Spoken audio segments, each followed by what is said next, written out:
This is a rather puzzling story, puzzling in the sense that it has three tricky riddles in it.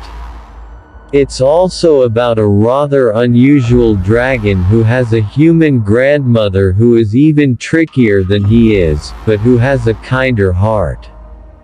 The story was originally by the Brothers Grimm and also appeared in the Yellow Fairy book of Andrew Lang. We've slightly adapted the riddles drawing on the famous riddle of the Sphinx from Oedipus Rex and a couple of old rhyming riddles which we hope you will find fun. Read by Natasha. Proofread by Claire Deakin and Jana Elizabeth. There was once a great war, and the king had a great many soldiers, but he gave them so little pay that they could not live upon it. Then three of them decided to run away from the army. One of them said to the others, "If we are caught, we shall be hanged on the gallows. How shall we set about it?" The other said, "Do you see that large cornfield there? If we were to hide ourselves in that, no one could find us. The army cannot come into it, and tomorrow it is to march on."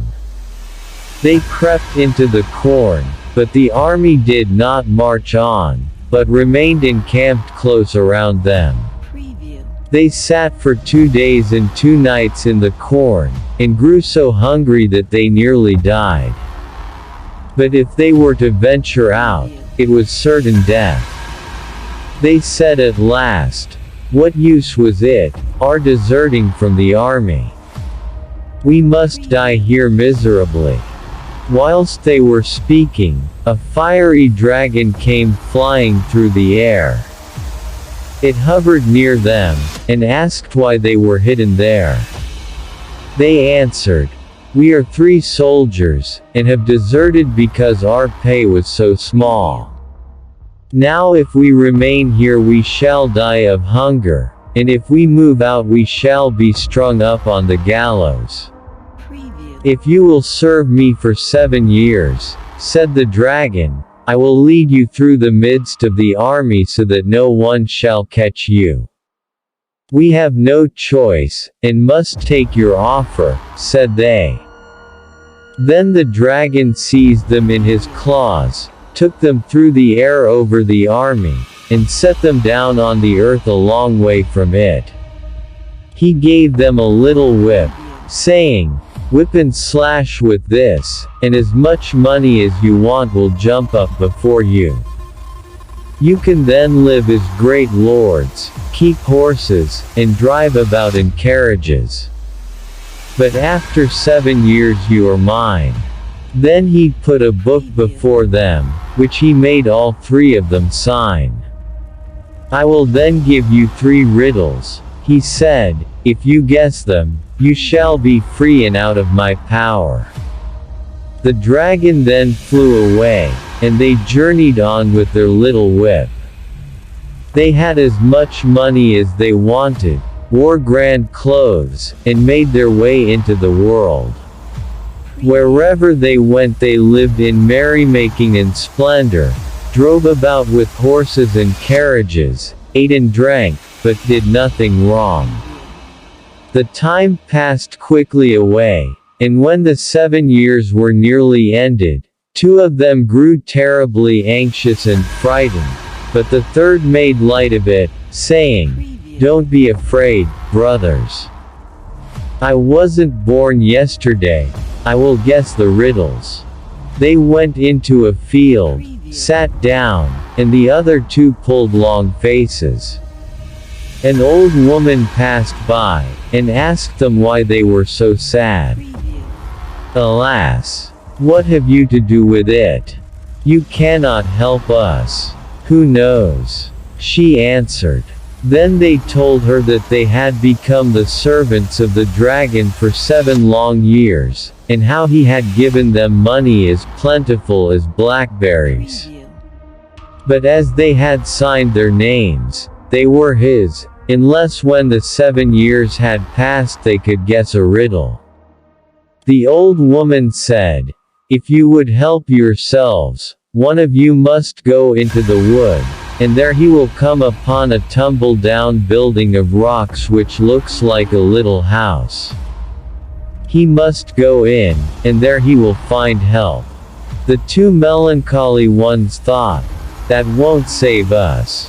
They remained where they were, but the third and merry one jumped up and went further into the wood until he found the rock hut. In the hut sat a very old woman, who was the dragon's grandmother. She asked him how he came, and what was his business there. He told her all that happened, and because she was pleased with him she took compassion on him, and said she would help him. She lifted up a large stone which lay over the cellar, saying, "Hide yourself there, you can hear all that is spoken in this room. Only sit still and don't stir. When the dragon comes, I will ask him what the riddle is, for he tells me everything. Listen carefully to what he answers." At midnight the dragon flew in, and asked for his supper. His grandmother laid the table, and brought out food and drink until he was satisfied, and they ate and drank together. Then in the course of the conversation she asked him what he had done in the day, and how many souls he had conquered. "I haven't had much luck today," he said, "but I have a tight hold on 3 soldiers." "Indeed, 3 soldiers," said she, "who cannot escape you." "They are mine," answered the dragon scornfully, "for I shall only give them 3 riddles which they will never be able to guess." "What sort of riddles are they?" she asked. "The first is like this," said the dragon. "What goes on 4 legs in the morning, on 2 legs at noon, and on 3 legs in the evening?" The old lady looked quite baffled and said, "Tell me, my fiery grandchild. What does go on 4 legs in the morning, on 2 legs at noon, and on 3 legs in the evening?" "Why," laughed the dragon, "a person does. He crawls on all 4s as a baby, walks on 2 legs as an adult, and walks with 2 legs and a stick in old age." The old lady exclaimed, "No one else has riddles as cunning as yours. They are unlikely to guess the answer to that one for sure. But if they do, what is your second riddle?" The dragon replied that his second riddle was just as devious and even prettier, for it was in the form of a rhyme that went like this: "Though of great age, I'm kept in a cage. Having a long tail and 1 ear, my mouth it is round, and when joys do abound, oh, then I sing wonderful clear. What am I? Can't you guess the answer? Why, I am a bell, of course." "Dong," said the dragon. The old lady shook her head in wonderment at her grandson's ingenuity. "Oh, you are quite the most cunning dragon who ever lived and breathed fire," she exclaimed. "What do you have for your final and most difficult riddle?" "Oh, just some simple arithmetic," said the dragon. "As I was going to St. Ives, I met a man with 7 wives. Every wife had 7 sacks, every sack had 7 cats, every cat had 7 kits, cats, sacks, and wives. How many were going to St. Ives?" As the old lady could not answer, he said, "Only one was going to St. Ives. All the others were going the other way. Ha! The souls of the 3 soldiers are mine for sure." Then the dragon ate his supper of hot coals and soup made from boiling oil and went to bed. When the dragon was soundly asleep, his old grandmother pulled up the stone and let out the soldier. Did you pay attention to everything? Yes, he replied. I know enough, and can help myself splendidly. Then he went out by another way, through the window secretly, and in all haste back to his comrades.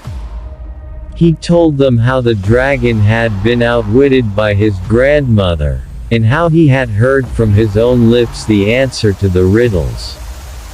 They were all delighted and in high spirits, took out their whip, and cracked so much money that it came jumping up from the ground. When the 7 years had quite gone, the fiendish dragon came to the soldiers with his book, and pointing at the signatures, said, And now you must answer my riddles or your souls shall be mine for all eternity.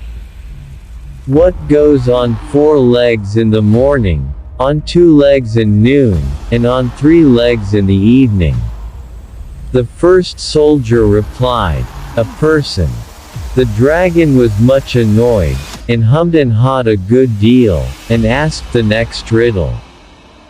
Though of great age, I'm kept in a cage. Having a long tail and 1 ear, my mouth it is round, and when joys do abound, oh, then I sing wonderful clear. What am I? A bell, said the second soldier. The dragon made a face, and growled again 3 times, hum, hum, hum, and said to the third, as I was going to St. Ives, I met a man with 7 wives. Every wife had 7 sacks, every sack had 7 cats, every cat had 7 kits, cats, sacks, and wives. How many were going to St. Ives? Only 1, replied the third soldier. Then the dragon flew away with a loud shriek, and had no more power over them. The 3 soldiers took the little whip, whipped as much money as they wanted, and lived happily to their lives' end.